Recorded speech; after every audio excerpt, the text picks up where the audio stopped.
ပါတယ်စာအုပ်ဖတ်ဆိုဘာစာအုပ်တွေဖတ်ရမှာလဲဆိုတော့စာအုပ်ဖတ်ချင်တဲ့လူတမားတွေအတွက်မို့အဖတ်ပူတဲ့အတွေ့အကြုံတွေကစာအုပ်လေးတွေကိုမို့ sharing ပေးမယ်မို့အများဆုံးစာအုပ်ဖတ်တာဒီရွှေနော် application ရစာအုပ်ကိုပဲဖတ်ခဲ့ရပါတော့เนาะဆိုတော့အဲ့ဒီရစာအုပ်တွေကိုပဲမို့ညွှန်းပေးမယ်ဆိုတော့ရွှေနှုံမှာပဲပို့ပြီးတော့နေဖတ်လို့အဆင်ပြေအောင်ပေါ့နော်မို့ကစာအုပ်ဆိုပေမဲ့ဒီလိုမျိုးအနောက်မှာထားတဲ့ပုံစံအတိုင်းစာအုပ်တွေကိုဖတ်တာနေပါရဲ့ရှင်မို့အတန်စာအုပ်အရှိတွေနားထောင်ပြီးတော့ဗဟုသုတတွေစုတာပေါ့နော်ဆိုတော့အတန်စာအုပ်အရှိမှာမိုးစာအုပ်အများကြီးနားထောင်ဘူးတယ်ဒေါက်တာဖြိုးပိုင်ပြောထားတဲ့ဒီပေါ့နော်လူတွေမမှန်းမိနိုင်လောက်အောင်တိုးတက်ပြောင်းလဲလိုက်ပါဆိုတဲ့စာအုပ်ဆိုလို့ရှိရင်တော့မမရရပေါ့နော်ဂျင်စော့နေရင်လည်းအဲ့လိုမျိုးဂျင်သွားတဲ့အချိန်မှာတချင်းတွေကိုနှစ်ချက်တွေမှာနားထောင်နေမဲ့အစားပေါ့နော်အဲ့ဒီစာအုပ်လေးကိုနားထဲမှာထည့်ပြီးတော့ဒီနှစ်ချက်လေးထည့်ပြီးတော့နားထောင်ဖြစ်သွားတယ်အဲ့ဒီလူတွေမမှန်းမိနိုင်လောက်အောင်တိုးတက်ပြောင်းလဲလိုက်ပါဆိုတဲ့စာအုပ်လေးကတော့အဲ့ဒီမှာတွေမို့တော်တော်လေးကောင်းလို့ပေါ့နော်အဲ့ဒီစာအုပ်ကိုအဲ့ဒီဂျင်မာရီနှစ်ခါတော့နားထောင်ဖြစ်ခဲ့ရပေါ့နော်နောက်တစ်ခုကကျတော့မပြိုင်မဲနိုင်အောင်လုပ်ဒေါက်တာဖြိုးပိုင်ရဲ့စာအုပ်တွေတော်တော်များများလေသုံးအုပ်ပေါ့နော်သုံးအုပ်လုံးဖတ်ပူတယ်သုံးအုပ်လုံးအရန်ကောင်းတယ်ကွာမရှာပဲလာအောင်လုပ်အဲ့ဒီဟာလဲအရန်ကောင်းတယ်ဒါပေမဲ့ကွာ तू ကကျတော့တဝက်ပဲဖတ်ရတယ်ပေါ့နော်ဂျင်သွားရင်းနဲ့အဲ့မှာတဝက်ပဲဖတ်ပြီးတော့ထပ်ဆက်ပြန်မဖတ်ဖြစ်တော့ဘူးနောက်တစ်ခုကကြတော့စီးပေါ့နော် boundary လွတ်လပ်မှုဆိုရယ်ဒီစီးစာအုပ်ပေါ့နော်အဲ့ဒီစာအုပ်လေးကိုဖတ်ဖြစ်ပါတယ်ဒါပေမဲ့ तू ကတော့ဖတ်နေသေးပဲပေါ့နော်ပြီးတော့မပြီးသေးဘူးနောက်တစ်ခုကကြတော့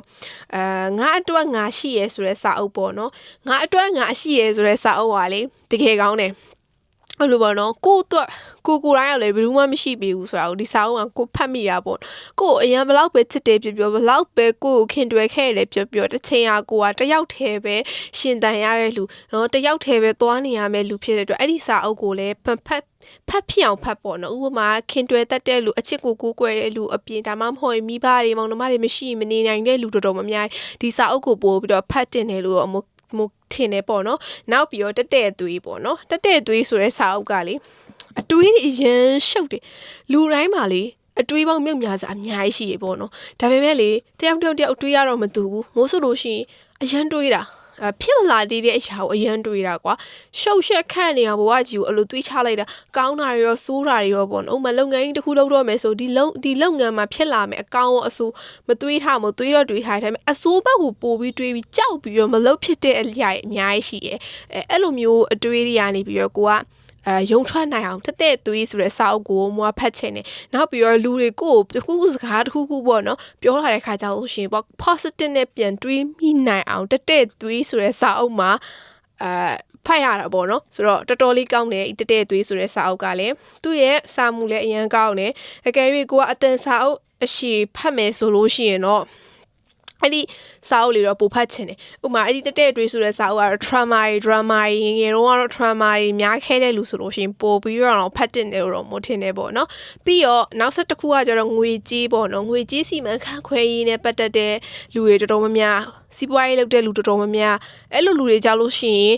ချမ်းသာတဲ့ဖေဖေနဲ့ဆင်းရဲတဲ့ဖေဖေစာအုပ်လေးကိုဖတ်စေချင်တယ်သူကလေဒီပေါ့နော်ငွေကြေးပိုင်းနဲ့ပတ်သက်တဲ့စီမံခန့်ခွဲမှုတွေကိုဘယ်လိုမျိုးလောက်ကမလဲဆိုတာကိုပေါ့အပြင်ကို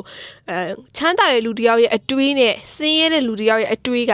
ဘာတွေကွာလဲဆိုတာကိုပေါ့နော်စောင့်မှာရှင်းလင်းကွက်ကွင်းမြင်ရခဲ့ဆိုတော့အဲ့တော့အဲ့ဒီစာအုပ်လေးတွေဖတ်ဖို့တော့အကြံပေးချင်ပါတယ်ဆိုတော့အားလုံးပဲစာအုပ်ဖတ်ပြီးတော့ဗဟုသုတတွေရပါစေလို့ပြောချင်ပါတယ် bye bye